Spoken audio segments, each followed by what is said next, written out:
तूच ही सहज बोलवी बोली, स्वर्गामधुनी धर गुरुराया शिष्यावर सावली, तूच ही सहज बोलवी बोली. तव शब्दांचे अमृत प्राशुन मम शब्दाना लाभे जीवन, तव प्रज्ञेचे हे संजीवन, तव प्रतिभेच्या वृक्षतळी बहरो मम प्रतिभा वेली, तूच ही सहज बोलवी बोली.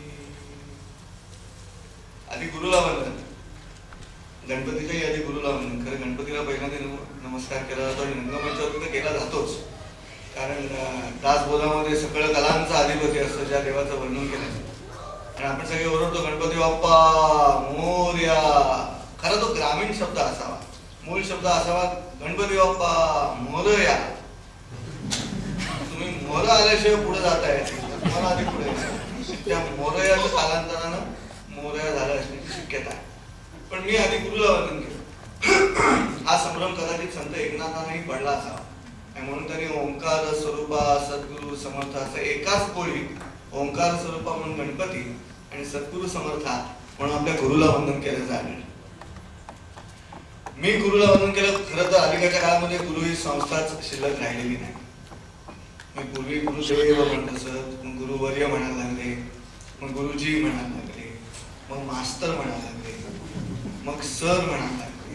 आणि अगदी अलीकडच्या काळामध्ये बिनधास्तपणे सगळी मुलं कोणाचा दास आहे त्या टाकलायचं. या विशेषणापर्यंत ही गुरु संस्थेची अधोगती झालेली आपल्याला लक्षात, गुरुदेवांपासून इथपर्यंत. याला कारण काय आहे? भारताचा जर विचार केला महाराष्ट्राचा, तर याला शासन जबाबदार आहे, पालक जबाबदार आहेत, शिक्षक जबाबदार आहेत, की अभ्यासक्रम जबाबदार आहे जो शासनाने नेमलेला आहे अशिक्षित मंत्र्यांनी. परंतु ही अधोगती झाली आहे निश्चित. मी गुरुला आधी वंदन केलं याचं कारण माडगुळकरांची दैवी प्रतिभा. शिक्षण हे आदर्श ठेवूनच देता येते, आदर्शाशिवाय शिक्षण देता येत नाही, कुठच्याही विभागातलं शिक्षण असो.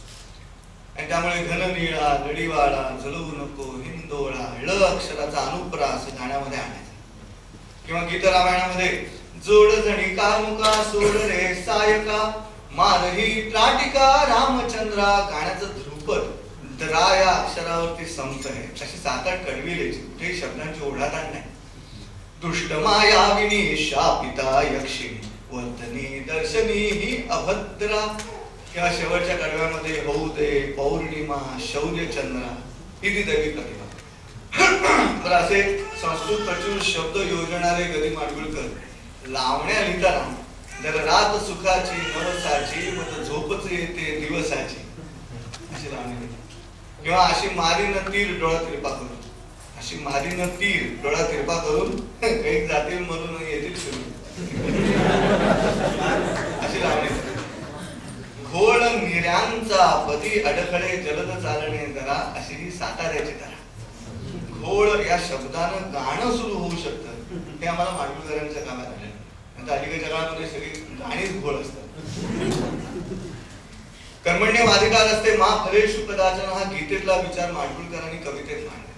त्यांनी अशी कल्पना केली की एक म्हातारा कुत्रा आणि त्याचा नातू कुत्रा, दोघ जण गप्पा मारत असतात. तर तो नातू आजोबांना विचारतो, काय आजोबा तुम्हाला कशामध्ये सुख आहे, तुमच्या आयुष्यात सुख कशात? आजोबा म्हणाले तू सांग मला, तुला कशात सुख आहे? नातू म्हणाला आजोबा माझं ते शेपूट आहे त्याच्यामध्ये मला सुख आहे. मी ते पकडायचा खूप प्रयत्न करतो पण मला काही ते गवसत नाही, मी नुसताच गोल फिरत बसतो, शेपूट काही माझ्या तोंडामध्ये येत नाही. मग आजोबा तुम्हाला कशामध्ये सुख आहे? आजोबा म्हणाला तुझं उत्तर बरोबर आहे, शेवटी मी मोठा झालो काय झालं, मी शेवटी कुत्राच. माझे जे सुख आहे ते माझं जे शेपूट आहे त्यातच आहे, परंतु आता अनुभवानं मी शहाणा झालेलो आहे. जे न देखे रवी ते देखे कवी, आणि जे न देखे कवी ते देखे अनुभवी. आणि अनुभवानं मी शहाणा झालेलो आहे असं म्हणून हा आजोबा त्या नातवाला सल्ला देतो. असं सगळं वर्णन त्या कवितेत करून गदी माडगुळकरांनी शेवटी असं म्हटलंय की आजोबा नातवाला म्हणतो, परी शहाण्या श्वानाने लागू नये सुखा पाठी, आत्मप्रदक्षिणा येते त्याचे कपाळी शेवटी, घास तुकडा शोधावा वास घेत जागो जाग. आपलं नेमून दिलेलं काम कर. घास तुकडा शोधावा वास घेत जागो जाग. पुढे पुढे चालताना पुच्छ येते मागो माग.